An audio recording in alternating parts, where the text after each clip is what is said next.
அனைவருக்கும் வணக்கம். நான் பென்னிக்கு பாலசிங்க. இன்னைக்கு இந்தியா ஒரு மிகப்பெரிய துக்கத்தை எதிர்கொண்டிருக்கிறது. சுற்றுச்சூழலுக்காக தன்னுடைய வாழ்நாளையே அர்ப்பணித்த பேராசிரியர் மாதவ் காட்கில் இன்றைக்கு நம்மை விட்டு பிரிந்திருக்கிறார். ஒரு துயரமான செய்தி. பெரிய சாராய அதிபர்கள், கோடி கோடியாக கொள்ளையடித்த அரசியல்வாதிகள் செத்தா அது பெரிய செய்தி. ஆனால் இந்த சுற்றுச்சூழலுக்காக தன்னுடைய வாழ்நாளையே அர்ப்பணித்த ஒரு பேராசிரியர், முனைவர், பன்முகத்தன்மை கொண்ட ஒரு ஆளுமை, அபாரமான நினைவாற்றல் கொண்ட ஒரு பேராசிரியர் நம்மை விட்டு பிரிந்திருக்கிறார். எங்கேயோ கடைக்கோடியில் செங்கோட்டையில் உட்கார்ந்துக்கிட்டு அவரை நான் நினைவு கூறுவதற்கு பல காரணங்கள் இருக்கிறது. நம்மை நம்பி இருக்கிறோம் பாருங்க, மேற்கு தொடர்ச்சி மலைகள். அந்த மலை வளத்தை காக்க வேண்டும் என்பதற்காக 2011ஆம் ஆண்டு களத்திலே இறங்கியவர் நம்முடைய பேராசிரியர் மாதவ் காட்கில் அவர்கள்.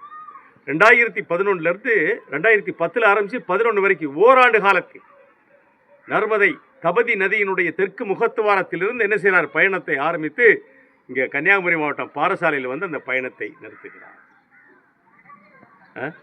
காடுகாடாக அலைதார். காட்டில் இருக்கக்கூடிய அரிய விலங்குகளை கண்டறிகிறார். அவையெல்லாம் பாதுகாக்கப்பட வேண்டும் என்று குரல் எழுப்புகிறார். கூடுதலாக 1,27,000 சதுர கிலோமீட்டர் பரப்பு, மேற்கு தொடர்ச்சி மலையில் மட்டும் 1,27,000 சதுர கிலோமீட்டர் பரப்பை பாதுகாக்க வேண்டும் என்று என்ன செய்கிறாரு, தன்னுடைய ஆய்வேட்டை அரசாங்கத்திடம், மத்திய அரசாங்கத்திடம் சமர்ப்பிக்கிறார். 1,27,000 சதுர கிலோமீட்டர் மேற்கு தொடர்ச்சி மலையில் என்ன செய்யணும், பாதுகாக்கப்பட வேண்டும். அவர் கொடுத்த அறிக்கையின் அடிப்படையில் தான் என்ன செய்கிறது யுனெஸ்கோ, உலக பாரம்பரிய ஐநா சபையினுடைய ஒரு அங்கமான யுனெஸ்கோ என்ன செய்து இதை வந்து ஒரு பாதுகாக்கப்பட்ட மண்டலமாக, இதை மேற்கு தொடர்ச்சி மலையை ஒரு பாதுகாக்கப்பட்ட பகுதியாக, பல்லுயிர் பெருக்க மண்டலமாக என்ன செய்து அறிவித்து இது வந்து என்ன செய்யணும், காக்கப்பட வேண்டும் என்று யுனெஸ்கோ சிறப்பு செய்யக்கூடிய அளவிற்கு நம்முடைய பேராசிரியர் மாதவ் காட்கிலுடைய வேலை இருந்தது. அரசாங்கம் ஏற்றுக்கொண்டதா?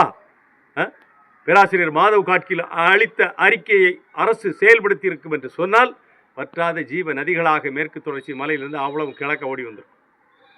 நர்மதை தவதியை தவிர்த்துட்டு மீதி இருக்கக்கூடிய அத்தனை நதிகளும் என்ன செய்யும், வருடம் முழுவதும் ஓடக்கூடிய நதியாக மாறி இருக்கும். ஆனால் மாதவ் காட்கிலுடைய அறிக்கையை குப்பையில் தூக்கி போட்டுவிட்டு யாரை கொண்டு வந்தாங்க, இஸ்ரோவினுடைய முன்னாள் சேர்மன் கஸ்தூரி ரங்கன் தலைமையில் மறுபடியும் ஒரு கமிட்டியை போட்டு 4 வருஷம் அந்த ஆள் ஆய்வு பண்ணி என்ன செஞ்சார், கடைசியில் வெறுமனே 57,000 சதுர கிலோமீட்டரை பாதுகாக்கப்பட்ட உணர்திறன் மண்டலமாக அறிவித்தால் போதும். அதாவது ஆங்கிலத்தில் சொன்னோம் என்று சொன்னால் எக்காலஜிக்கல் சென்சிட்டிவ் சோனாக அறிவிப்பதற்கு நம்ம மாதவ் காட்கில் என்ன செய்கிறாரு, 1,57,000 சதுர கிலோமீட்டர் கொடுத்து கொஞ்சம் கொஞ்சமாக குறைச்சி வர்றாரு. 1,57 1,57,000 சதுர கிலோமீட்டர் எங்கே இருக்குது, வெறும் 57,000 சதுர கிலோமீட்டர் எங்கே இருக்குது சொல்லுங்கள். அப்போ இந்த அரசாங்கத்திற்கு என்ன செய்தது மத்திய அரசாங்கம், அன்றைக்கு காங்கிரஸ் அரசாங்கம், அன்றைக்கு இருந்த மத்திய வனத்துறை அமைச்சர் மரியாதைக்குரிய தமிழகத்தைச் சேர்ந்த ஜெயந்தி நடராஜன் இந்த கமிட்டி அறிக்கை அமல்படுத்தி இருப்பார் என்று சொன்னால் எங்கேயோ போயிருக்கும் இந்த மேற்கு தொடர்ச்சி மலையினுடைய வனவளம். அவர்தான் 1987ஆம் ஆண்டு நீலகிரி மாவட்டத்தை, அந்த நீலகிரி காடுகளை உயிர்கோள மண்டலமாக அறிவிப்பதற்கு ஒரு வேலையை செய்தவர். 1982 பெங்களூரில் இருக்கக்கூடிய இந்திய அறிவியல் மையத்தில் என்ன செய்கிறாரு, CES என்று சொல்லக்கூடிய ஒரு துறையை உருவாக்கி நாடு முழுக்க இருக்கக்கூடிய காடுகளை ஆய்வு செய்வதற்காக தன்னையே அர்ப்பணித்த மகான் அந்த பேராசிரியர் மாதவ் காட்கில். அவர் பன்முகத்தன்மை கொண்டவர், ஒரு எழுத்தாளர், பேராசிரியர், என்ன ஒரு ஆளுமை. காட்டு வளங்களை நாட்டுக்கு சொல்லி இந்த காட்டு வளங்களை பாதுகாக்க வேண்டும் என்று களத்தில் நின்றவர். அப்படிப்பட்ட ஒரு மாமனிதரை நாம் என்ன செய்தோம், பாதுகாக்க தவறினோம். அதான் உண்மை. பேராசிரியர் மாதவ் காட்கில் அறிக்கையை கொடுத்தவன 1,57,000 சதுர கிலோமீட்டர் பாதுகாக்கப்பட்ட உணர்திறன் மண்டலமாக அறிவிக்க வேண்டும் என்று சொல்லி அறிக்கையை சமர்ப்பித்ததும் கேரளாவில் தான் முதல்ல எதிர்ப்பு கிளம்பிச்சு. மலைகளை, காடுகளை ஆக்கிரமித்திருக்கக்கூடிய ஆக்கிரமிப்பாளர்கள் களத்திற்கு வந்து மாதவ் காட்கிலுடைய அறிக்கையை குப்பையில் போட வேண்டும் என்று போராட்டம். கர்நாடகத்திலே போராட்டம், மராட்டியத்திலே போராட்டம், கூடுதலான போராட்டம் எங்கே நடக்கு, கேரளாவிலே நடக்கு. ஒரு நாள் கடையடைப்பும் நடத்தினார்கள் பேராசிரியர் மாதவ் காட்கில் அறிக்கைக்கு எதிராக. காரணம், அவர் கொடுத்த அறிக்கையால் பெரிய அளவுக்கு பாதிக்கப்பட போகுது எது, கேரளா. பாதிக்கலை, அது உண்மையிலேயே பாதுகாக்கப்பட்டிருக்கும். ஆனால் அங்கே இருக்கக்கூடிய போராட்டக்காரன் என்ன செஞ்சால், அந்த அறிக்கையை பின்வாங்குவதற்காக டெல்லியில் இருக்கக்கூடிய கேரளா லாபி என்ன செஞ்சுது, திட்டமிட்டு வேலை செய்து பேராசிரியர் மாதவ் காட்கில் அறிக்கையை தூக்கி குப்பையில் போட்டாச்சு. இன்றைக்கி காட்டுக்குள்ளே இருக்கக்கூடிய வனவிலங்குகள்லாம் எங்கே வருது, நாட்டுக்கு வருது. அதான் பேராசிரியர் மாதவ் காட்கில் சொல்கிறாரு, காடு விலங்குகளுக்கு, நாடு மனிதனுக்கு.